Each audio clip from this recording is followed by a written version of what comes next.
Bismillahirrahmanirrahim. Bismillahirrahmanirrahim. Allahumma salli wa sallim wa barik ala sayyidina Muhammadin wa ala alihi wa sahbihi wa sallim. Allahumma 'allimna ma yanfa'una wanfa'na bima 'allamtana innaka antal alimul hakim. Alhamdulillahi rabbil alamin. Ayat 219. Yas'alunaka, mereka orang-orang Makkah. Ini ayat Makkah Madaniyah ini. Yas'alunaka, mereka bertanya. Ya, penduduk. Ini penduduk Makkah Madinah. Ini biasanya kalau hukum fikih itu turunnya di Madinah, ya. Kalau lihat dari karakteristiknya. Karena surat Al-Baqarah tidak seluruhnya itu Makkiyah atau Madaniyah. Istilah Makkiyah Madaniyah itu kan istilah baru saja. Dan ulama ikhtilaf dalam penentuannya, sehingga kalau ada ayat yang panjang seperti ini, Al-Baqarah misalkan di tulisannya itu ayatnya adalah Makkiyah, belum tentu semuanya Makkiyah. Tapi kalau surat pendek-pendek ya mesti Makkiyah. Kalau Al-Kafirun ya semuanya Makkiyah tentunya ya. Al-Ikhlas Makkiyah sudah jelas. Kalau Al-Baqarah Madaniyah, tapi nggak semuanya adalah Madaniyah. Karena ada ya ayyuhan nasu, ya ayyuhalladzina amanu. Jadi itu hanya memudahkan kita, lebih sudah kaidah. Itu sudah kaidah ya. Jadi mereka ini penduduk. Ini insyaallah penduduk Madinah. Yas'alunaka, mereka ini bertanya kepada wahai Rasulullah, anil khamri, tentang khamr, wal maisiri, dan perjudian, al-qimari, ma hukmuhuma, bagaimana hukum khamr dan maisir, qul lahum, katakan kepada mereka, fihima, dalam masalah khamr dan maisir, ai fi ta'atihima, dalam perjualbeliannya dan makan minum dan melakukannya. Ta'ati itu kan saling memberi ya, saling berinteraksi, saling jual beli juga bisa. Dari kata ato ya'ti, ato yu'ti. Ismun kabirun, di dalamnya itu ada dosa yang besar. Jadi bukan dosa kecil, minum khamr dan judi. Azimun ay besar. Wa fi qira'atin bil musallasati. Dalam sebuah riwayat dengan musallasah. Musallasah artinya apa? Ismun katsirun. Bukan kabir tapi katsirun, riwayat bacaan. Jadi salah satu bacaan qiraah selain Imam Hafiz itu membacanya katsirun. Ada dosa yang banyak. Lima yahsulu bisa bibihima, karena apa yang dihasilkan oleh khamr dan perjudian, minal mukhosomati, berupa apa? Permusuhan. Jadi kalau orang itu rajin minum khamr, pasti dia itu rajin berantem, bermusuhan. Wal musyatamati, dan saling mencaci. Wa qaul fahsyi, dan ucapan yang jelek. Jadi kalau orang itu ucapannya jelek, orang rajin khamr dan judi, biasanya ucapannya itu jelek, kasar. Wa manafi'u, dan ada beberapa kemanfaatan linnasi, bagi manusia. Apa manfaatnya itu? Di sini manfaatnya adalah ditafsirkan biladzati, dengan kenikmatan, keenaan, rasa enak. Wal farahi, dan bahagia. Fil khamri, dalam khamr. Wa isobatil mali, dan mendapat harta. Bila kadin, tanpa susah payah. Fil maisiri, di dalam perjudian. Kalau dalam tafsirnya yang lain ya, tafsir Syari As-Subuni dan seterusnya, yang dimaksud manafi itu apa? Tijarah. Tijarah itu apa? Perdagangan.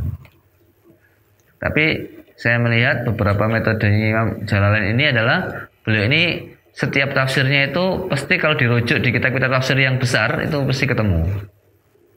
Jadi beliau ini juga seperti yang saya baca beberapa kali, itu beliau ini merupakan semacam perasan dari beberapa tafsir-tafsir yang induk. Tafsir induk itu seperti Ibnu Katsir. Kenapa induk? Karena beliau itu selalu mencantumkan riwayatnya. An baru ini. Terus lagi adalah Imam Al-Qurtubi itu induk. Kenapa induk? Karena selalu menisbatkan tafsir kepada yang mengucapkan langsung. Misalkan yang Mujahid mengatakan ladza, Ibnu Abbas mengatakan faroh. Jadi yang jalan ini beberapa kali saya lacak itu memang beliau mengambil langsung perasaannya gitu. Jadi boleh jadi yang ladza ini ulama siapa, yang faroh ulama siapa, juga gabungkan langsung. Tapi di sini nggak muncul tijarohnya. Yang populer kalau kita belajar dulu tijaroh. Yang dimaksud manafi itu tijaroh. Ada manfaat dalam jual beli perdagangan itu. Tapi kalau di sini kenikmatan, ya kebahagiaan dalam khomer. Ya. Tapi sesungguhnya kenikmatan dunia itu kan punya tabiat gimana? Tabiat dunia. Dunia itu tabiatnya adalah enak di depan, nggak enak di belakang. Dunia itu selalu begitu. Tidak ada orang judi kaya, nggak ada. Nggak ada orang judi kaya. Mungkin dia sekali menang, tapi skalanya 9 kali. Gitu? Kenyataannya demikian. Survei sudah. Tidak ada orang judi itu sukses. Dan orang judi mesti habis hartanya. Mesti itu. Mesti. Judi apa saja. Coba aja. Tapi gak usah coba. Sudah jelas kok. Kan kita lihat orang-orang itu kan. Judi apa saja. Dan judi sekarang luar biasa. Sudah sangat modern. Dan bahkan kita buka Google langsung tawari judi kan. Judi online. Terang-terangan judi online gitu tulisannya. Langsung muncul, seret. Anda akan berhasil. Tuh, apa saja. Termasuk judi itu apa? Judi termasuk apa? Saya pernah tanya sama Syekh Zaktari.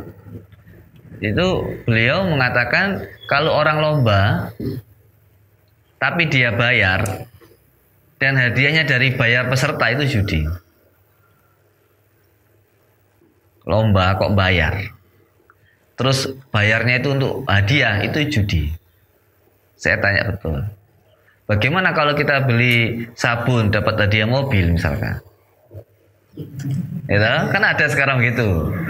Beli sabun hadiah mobil. Kalau memang niat utamanya itu adalah mobil, jelas ini diharamkan. Ini saya tanya beliau langsung juga. Bukan saya yang tanya, teman-teman lah. Saya lupa saya apa teman kuliah. Jadi nggak boleh. Tapi kalau kita memang beli sabun nggak apa-apa. Tapi kalau kita niat saya nggak suka sabun ini tapi dapat hadiah, nah itu sudah judi. Lalu kemudian menurut saya, wallahu bisawab ini time zone ya. Itu kalau niatnya ingin dapat koin kartu itu judi. Kalau niatnya itu happy aja, senang saja ya, kepingin nyoba nekan tombol, itu kan kesenangan kan. Kita kan bayar, kita bayar untuk jasa kesenangan itu. Ya. Kan ada time zone tuh. Klik dapat koin. Nah, kalau niatnya dapat koin saja, nggak ada kesenangan di situ ya, tentu judi itu sudah. Jadi patokannya judi itu apa? Mengeluarkan sesuatu yang jelas dan tidak jelas mendapatkan apa. Ya. Kita sudah jelas keluar, tapi kita nggak jelas dapat apa. Nah itu berarti judi. Kan gitu kesimpulannya. Maka dalam Islam itu harus jelas semuanya. Dan itu sangat berbahaya. Termasuk taruhan itu jelas. Ya, jadi judi itu nggak ada orang sukses. Sama juga dengan khomer. Khomer ini mana ada orang minum khomer bahagia? Nggak ada. Yang ada hidupnya hancur. Bahagia kan sesaat dia kepingin mengalihkan apa? Saya nggak tahu. Mengalihkan masalahnya katanya. Tapi saya kan nggak tahu. Orang minum khamr itu apa motivasinya kan nggak ngerti, tapi kata-katanya itu ya sering saya dengar, kita juga dengar apa supaya nggak stres kan gitu. Tapi kenyataannya tambah stres kan? Ya pasti tambah stres.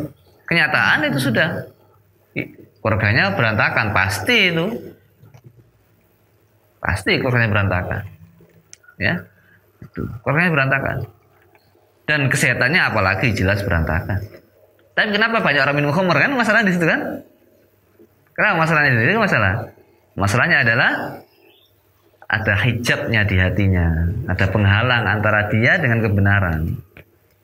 Apa sebabnya? setan yang menghias-hiasinya. Wa zayyana lahumus syaitanu a'malahum. Setan itu menghias-hiasi pekerjaannya. Sudah ngerti sabu narkoba itu nggak benar, kami banyak konsumsi dan itu mahal. Kan gitu kan? Dan itu tidak hanya agama, itu sudah jargon nasional. Tapi narkoba merajalela. Kan gitu. Ya karena setan itu. Setan.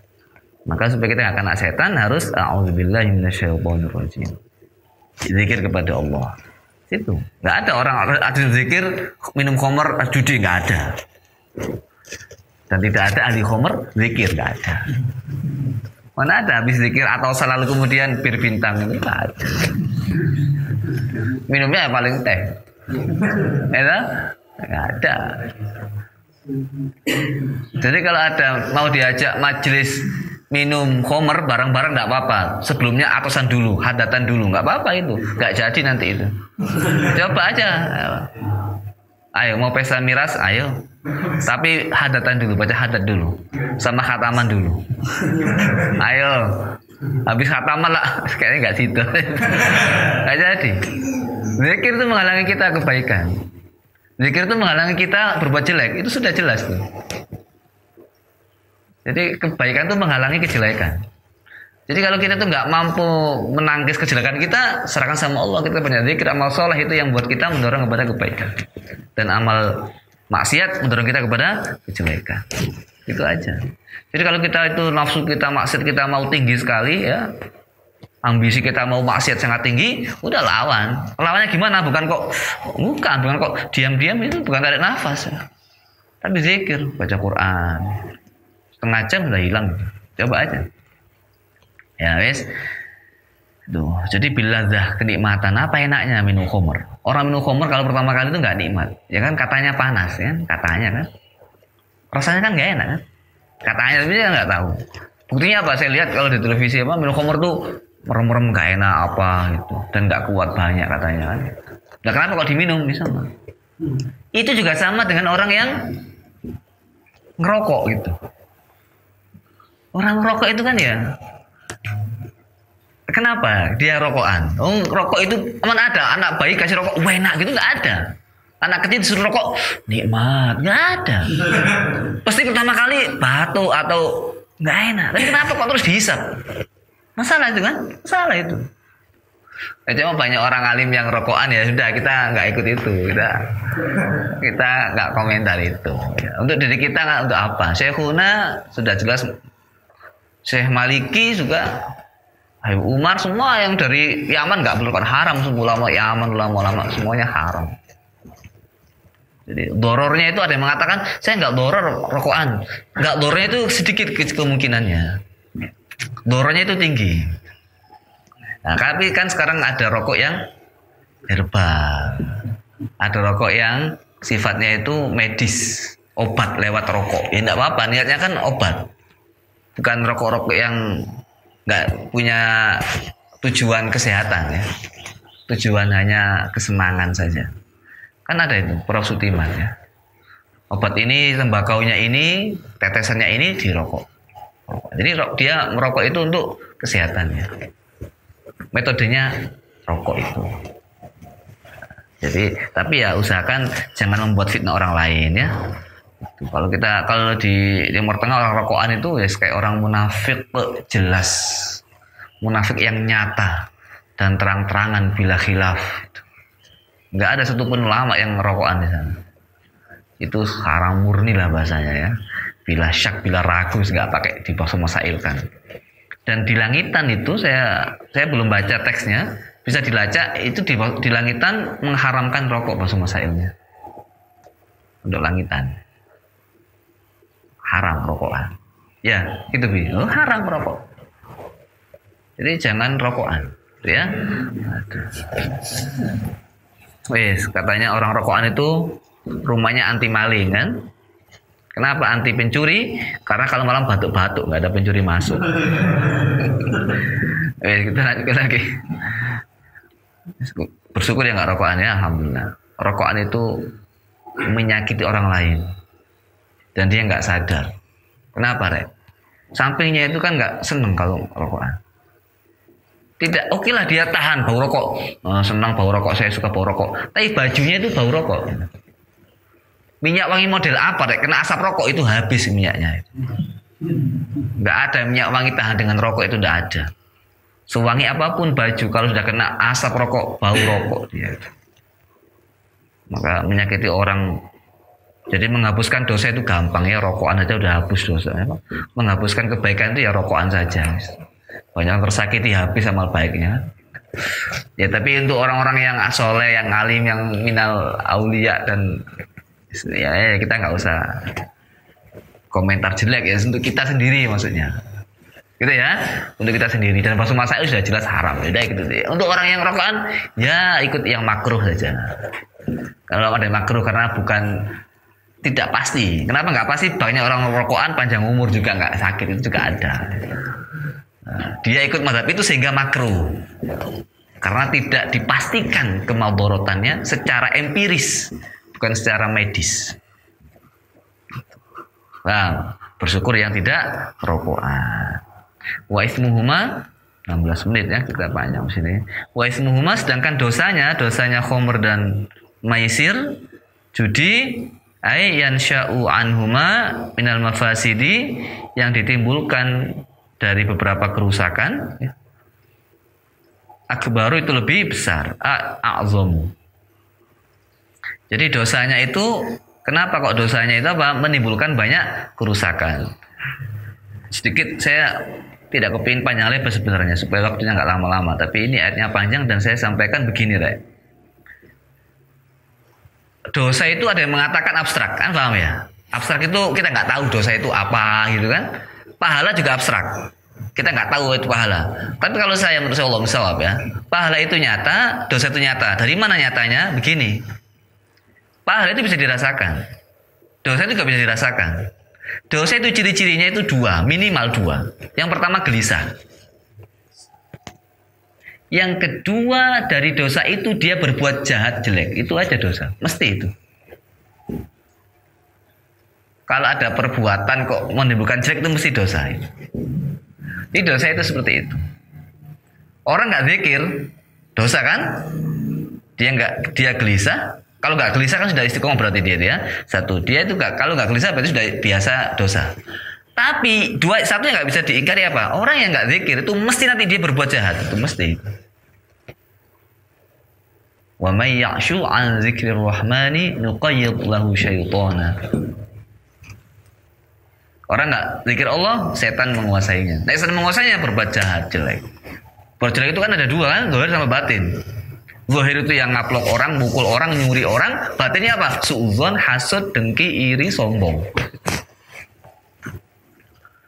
Dan pahala itu nyata. Apa?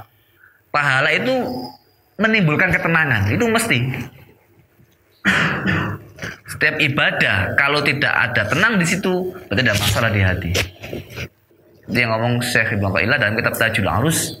Dan saya juga melihat Syekh Maliki pernah beliau mau ngasih ceramah, al ibadah la budda bil ladzah. Ibadah harus pakai ladzah. Kalau nggak ada ladzah itu masalah ibadahnya. Jadi pahalanya itu dipertanyakan. Mungkin dia hanya berkewajiban atau dia melatih dapat pahala, kan bagus kan? Yang kedua, pahala itu mesti menimbulkan kebaikan. Oke lah, dia tenang, tapi kan nggak ada orang tahu ketenangan dia kan? Mungkin dia juga nggak terasa, tapi orang tenang itu pasti melahirkan kebaikan. Ketemu orang senyum bawaannya gimana? Nah, gitu, artinya tenang dia. Kalau sumpek, nggak usah takon. Takon. Iya, orang kalau sudah pusing itu dilihat orang itu mangkel dia. Saya tahu sendiri. Ngapain lihat? Ngapain gitu? Dilihat orang itu dia tersinggung, bayangannya Pak. Ditanyain, nggak usah takon-takon, urusanku. Ini gitu. Iya apa tidak? Jadi pahala itu tenang. Yang kedua melahirkan kebaikan yang lain. Makanya orang ahli surga itu sering memberi manfaat kepada orang lain, menyantuni orang, sering sedekah, senyum, mendoakan orang, karena dia sudah bahagia, banyak pahalanya, sehingga dia banyak berbuat baiknya. Benar. Coba orang yang suka marah, sering marah, itu kadang-kadang itu banyak masalah, banyak alasan. Salah satunya adalah apa? Sumpek di dalam itu. Hatinya nggak tenang. Paham ya? Nah, jadi pahala itu nyata, dosa itu nyata, bukan yang abstrak. Jadi kalau kita doa, kok kita tenang, hati kita nyaman, itu sudah pahala itu. Dan itu harganya sangat mahal sekali. Taman hiburan tuh rame kan, macet kalau jalan-jalan Sabtu Minggu. Dan hiburan tuh harganya mahal. Masuk taman wisata itu mahal. Iya apa tidak? Hiburan tuh mahal. Tujuan apa? Ini supaya senang. Masuk hotel itu mahal, yang bagus tapi ya kan? Ada yang 3 juta, 5 juta. Gitu. Makanan juga ada yang harganya 1 juta. Dengan saya di Jepang itu ada yang mahal, pokoknya mahal sekali lah. Ada juga kemarin ada yang bakso itu 5 juta apa ya? Ada yang 11 juta di YouTube. 5 juta kalau nggak salah. Bakso 5 juta kalau nggak salah.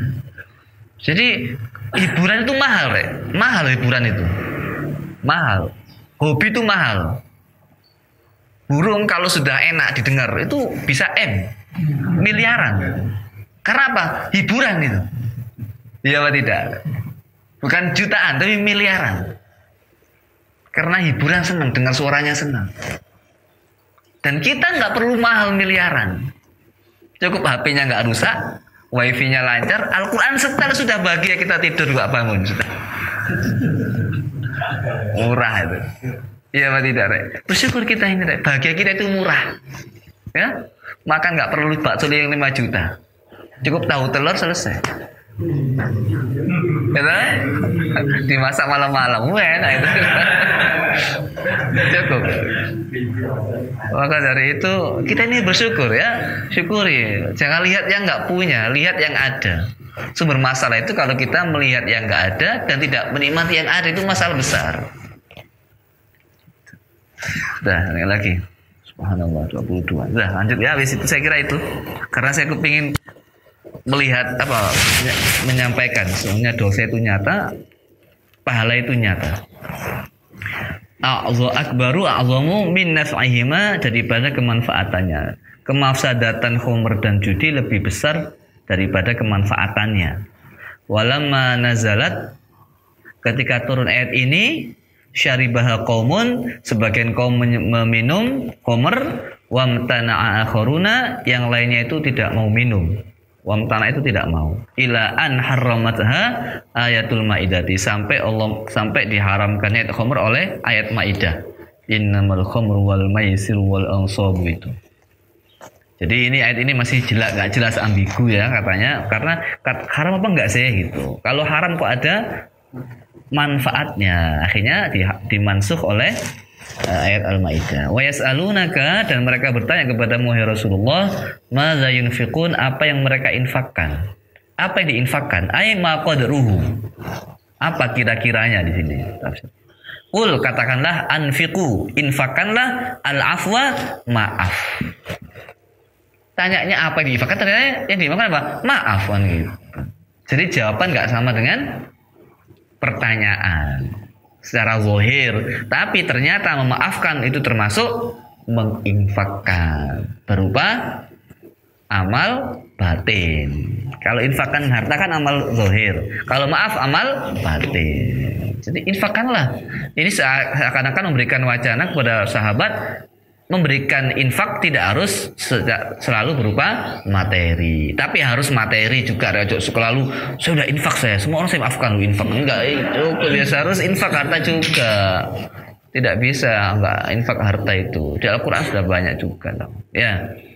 Yes, enggak cukup. Artinya apa? Infak itu tidak cukup hanya zahir tapi juga batin.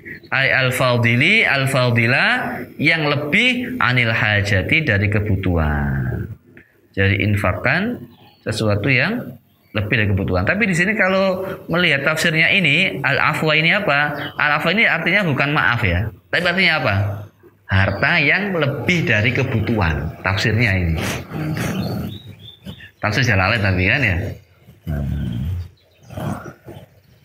Tuh, wala tunfiqu, ini tafsirnya afwa itu fadilul haja.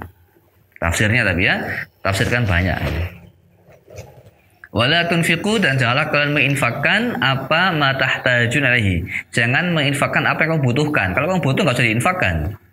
Wa tudayyi'u anfusakum, dan engkau apa? Menyia-nyiakan dirimu sendiri. Wa fi qira'atin birraf'i bitaqdiri huwa. Ada sebuah bacaan, bacanya qulil afu, bukan afwa, tapi afu. Bacaan Quran yang lain ya, riwayat qiraah yang lain. Qulil afu artinya apa? Ai huwal afu. Kadzalika, begitulah, ay kama bayyana lakum, sebagaimana Allah terangkan kepada kalian semuanya, madzukira, yang telah disebutkan, yubayyinullahu lakumul ayati, Allah menjelaskan kepada kalian semuanya ayat-ayatnya, la'allakum, supaya kalian semuanya tatafakkaruna, berpikir semuanya. Ya.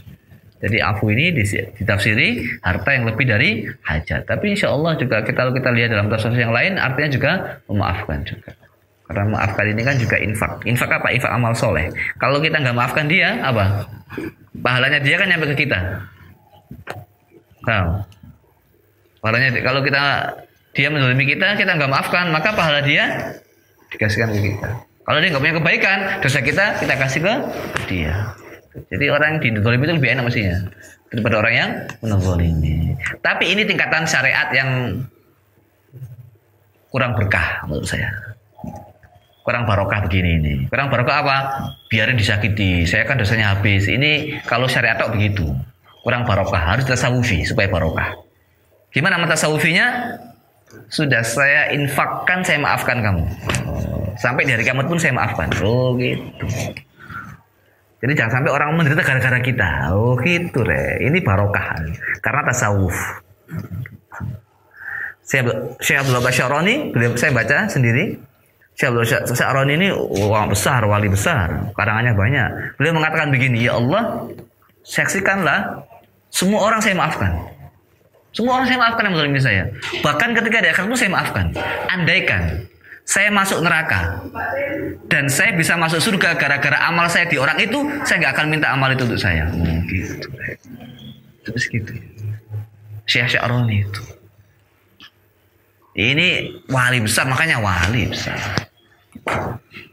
Ya kalau orang syariat tok, ilokno ya, PNKP itu suruhku. Amalmu sini, bawa sini. Ini syariat. Kalau tasawuf, dah. Dan saya hanya berkata untuk rahmat Allah. Rahmat Allah itu warahmati wasi'at kullasyai. Kalau sudah masih rahmat, sudah selesai. Enggak butuh lagi saya amalmu, enggak butuh lagi dosaku habis. Sudah Allah habiskan semuanya. Allah maafkan semuanya. Oh, tasawuf rek barokah gitu.